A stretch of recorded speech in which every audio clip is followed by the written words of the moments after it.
Mr. Prime Minister, once again it's my honor to welcome you back to the Oval Office, and it'll be my honor to share a meal with you tonight. I thank you for coming to Washington from New York. It's very kind of you to come. I appreciate your friendship and I appreciate your leadership. You and I have worked hard to change the relationship between our countries. India is a great country with an incredibly bright future, and it's in the U.S. interest to have a good, strong strategic relationship with India. And we've worked hard to achieve that. One such sign of that relationship is the India-U.S. Civilian Nuclear Agreement. It's taken a lot of work on both our parts, a lot of courage on your part, and of course we want the agreement to satisfy you and get out of our Congress. And so we're working hard to get it passed as quickly as possible. We talked about trade.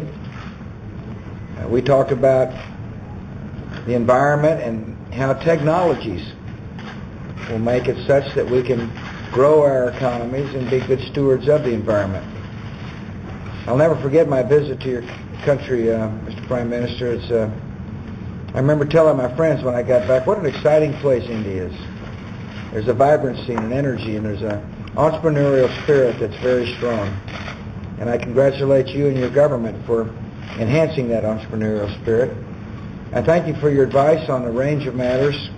I appreciated very much your briefing on the neighborhood in which you live. It's very informative, and it helps me make decisions and helps me formulate policy. All in all, ours is a very strong relationship at a state level and at a personal level, and I appreciate you coming. Thank you.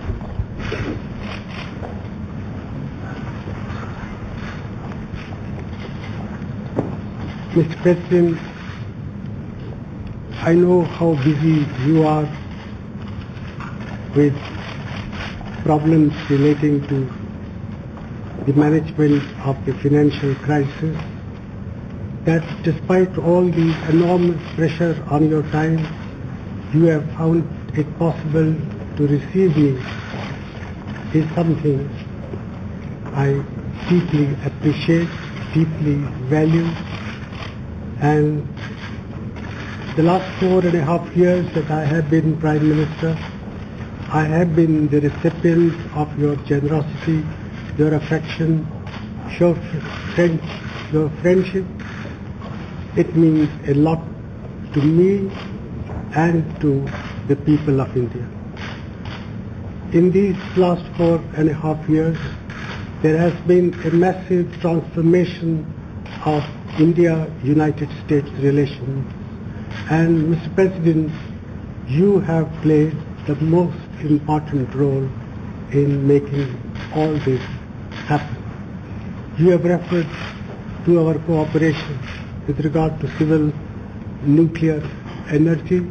I know these were difficult issues, and at each stage it was your leadership, your personal intervention which resolved all the difficulties that were affecting the progress of these negotiations.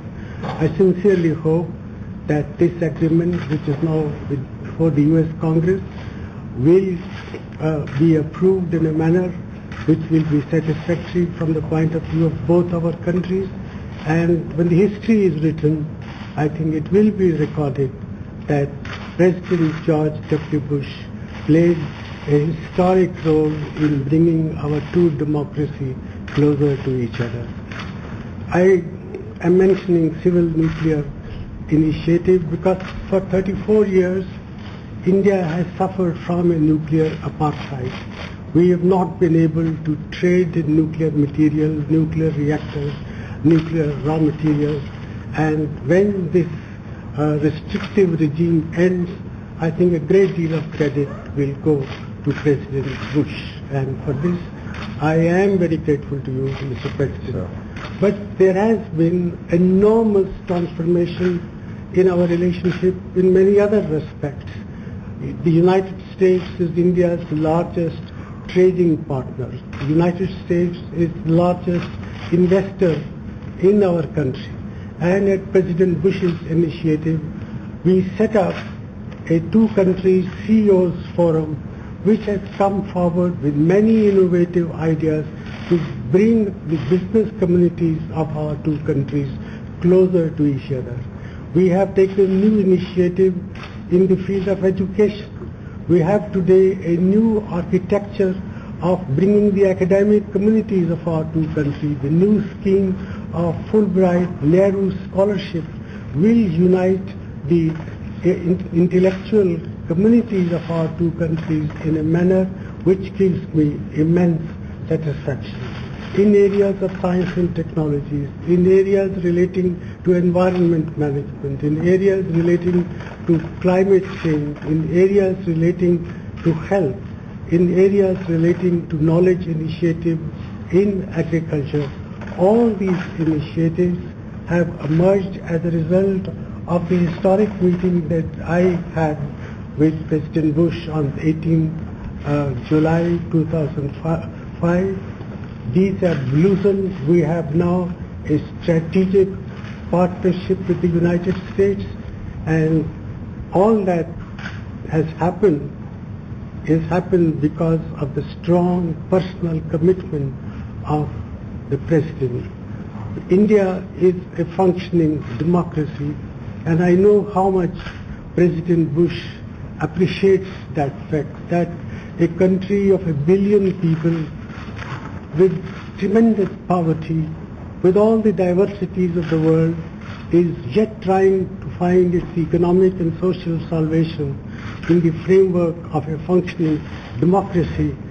President Bush and I have discussed this aspect of India's functioning several times, and he has shown enormous respect for India, for Indian democracy.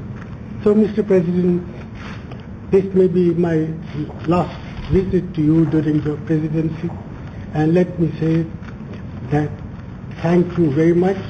The people of India deeply love you, and all that you have done to bring our two countries closer to each other is something history will be a witness to all. Thank you, sir. Thank you very much. Okay, guys, thank you, guys. Thank you.